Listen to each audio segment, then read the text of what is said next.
SSC எக்ஸாம்ல ப்ரீவியஸா கேட்ட reasoning ஒரு கொஸ்டின் பார்க்கலாம். அதுக்கு முன்னாடி நம்ம சேனலை சப்ஸ்கிரைப் பண்ணாதீங்க. சப்ஸ்கிரைப் பண்ணிட்டு நம்ம சேனலை ஃபாலோ பண்ணிக்கோங்க. ஸோ இந்த மாதிரி ஒரு 2 ஸ்டேட்மெண்ட் கொடுத்துட்டு இங்க ஒரு 2 கன்க்ளூஷன் கொடுத்துருக்காங்க. இந்த கொடுத்துருக்கிற கன்க்ளூஷன் கொடுத்துருக்கிற ஸ்டேட்மெண்ட்டை ஃபாலோ பண்ணுதான்னு கேட்குறாங்க. ஸோ ஃபர்ஸ்ட் ஸ்டேட்மெண்ட் பாருங்க, ஆல் சில்ட்ரன் ஆர் ஸ்டூடெண்ட்ஸ். இப்போ இது சில்ட்ரன், இது சில்ட்ரன் வச்சுக்கலாம்.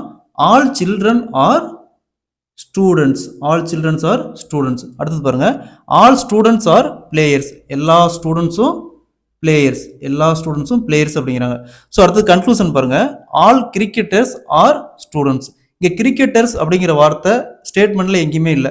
ஸோ இந்த மாதிரி ஸ்டேட்மெண்ட்ல வராமல் ஏதாவது ஒரு வார்த்தை புதுசாக வருதுன்னா அந்த கன்க்ளூஷன் ஃபாலோ ஆகாது. சரிங்களா?